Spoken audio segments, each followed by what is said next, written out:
Silchar news 24 আপনাদেরকে স্বাগতম জানাই। আজ হলো 28 সেপ্টেম্বর রবিবার। আজকের কয়েকটি বিশেষ গুরুত্বপূর্ণ খবর নিয়ে আসলাম। আজকের প্রথম খবরটি হলো দেশেতে জিনিসের মূল্য বৃদ্ধি নিয়ে একটি রিপোর্ট প্রকাশ করা হয়েছে। রিপোর্ট অনুযায়ী কেন্দ্রীয় সরকার থেকে দেশেতে জিএসটি 2.0 লাগু করার পর জনসাধারণের প্রতিদিন ব্যবহার হওয়া বিভিন্ন জিনিসের দাম অনেকটাই কমেছে। এবার দেশেতে চাল, ডাল, গেহু, তেল ইত্যাদি জিনিসের দাম কিছুটা কমেছে বলে রিপোর্ট প্রকাশ করা হয়েছে। আপনারা চাল প্রতি কেজি কত টাকা দিয়ে কিনছেন কমেন্টে নিশ্চয়ই জানাবেন। এদিকে দেশেতে একটি দুঃখজনক ঘটনা সংঘটিত হয়েছে। তামিলনাড়ুতে একটার বিজয়ের নির্বাচনী র্যালিতে জনসাধারণের প্রচন্ড ভিড়ের মধ্যে দৌড়াদৌড়ি আরম্ভ হয়েছিল, যার ফলে মহিলা, পুরুষ, শিশু সহ 36 জনের মৃত্যু হয়েছে বলে খবর এসেছে। মৃত্যু হওয়া লোকেদের পরিবারদেরকে 10 লাখ টাকা করে দেওয়ার ঘোষণা তামিলনাড়ু সরকার থেকে করা হয়েছে।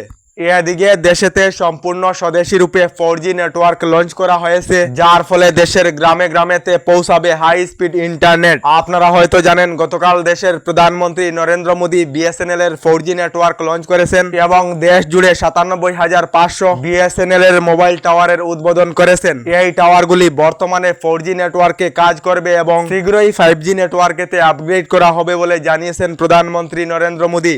এদিকে আসামকে নেপাল করার প্রচেষ্টা কেহ করিবে না। নেপালের উদাহরণেতে আসাম চলে না বলে জানিয়েছেন রাজ্যের মুখ্যমন্ত্রী ডক্টর হিমন্ত বিশ্ব শর্মা। এদিকে সরকারি চাকরি পরীক্ষার্থীর জন্য এসেছে একটি ভালো খবর। আগামী 10 অক্টোবরেতে ঘোষণা করা হবে এডিআরই তৃতীয় বর্গের ফলাফল এবং 15 অক্টোবরেতে ঘোষণা করা হবে এডিআরই চতুর্থ বর্গের ফলাফল। তার সঙ্গে 10 অক্টোবরেতে ঘোষণা করা হবে এসআই পরীক্ষার ফলাফল এবং 12 অক্টোবরেতে ঘোষণা করা হবে স্বাস্থ্য বিভাগের পরীক্ষার ফলাফল এবং আগামী নভেম্বর মাসেতে নিযুক্তি লাভ করিবেন এই চাকরি সমূহতে বলে ফেসবুক লাইভ যুগে ঘোষণা করেছেন মুখ্যমন্ত্রী ডক্টর হিমন্ত বিশ্ব শর্মা।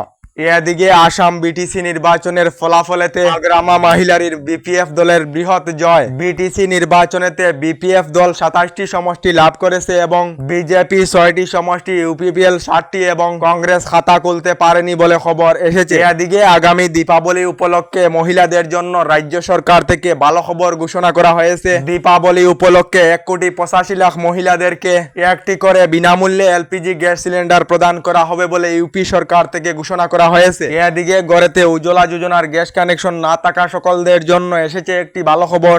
আবারও নতুন করে দেশের 25 লাখ পরিবারদেরকে প্রধানমন্ত্রী উজ্জ্বলা যোজনার অধীনে বিনামূল্যে গ্যাস কানেকশন প্রদান করা হবে। যে সকলেরা এখনো পর্যন্ত সরকারি গ্যাস কানেকশনের জন্য আবেদন করেননি, অনলাইনের মাধ্যমে আবেদন করিতে পারিবেন বলে জানানো হয়েছে। এদিকে আসাম সরকারের অরুণোদয় 3.0 প্রকল্পের তালিকায় নাম অন্তর্ভুক্ত হয়েছে।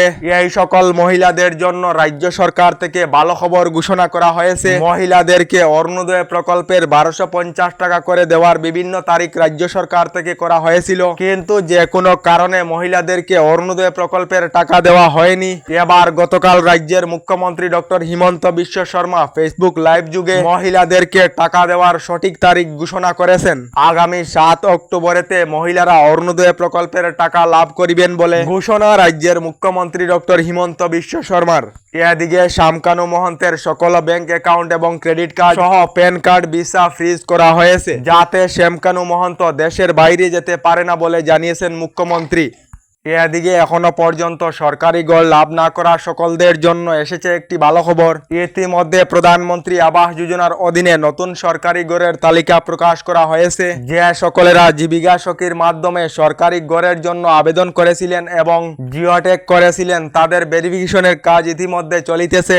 নতুন লিস্টে নাম থাকা সকলের ভেরিফিকেশনের কাজ সম্পূর্ণ হওয়ার পর সরকারি গড় লাভ করিবেন বলে খবর এসেছে। তালিকায় নাম অন্তর্ভুক্ত হয়েছে না চেক করার জন্য প্রধানমন্ত্রী আবাস যোজনার অফিসিয়াল সাইটের মাধ্যমে চেক করিতে পারিবেন বলে জানানো হয়েছে। আমাদের ডেইলি খবরগুলি ভালো লাগলে আমাদের ভিডিওতে লাইক দিয়ে চ্যানেলটিকে সাবস্ক্রাইব করে নেবেন।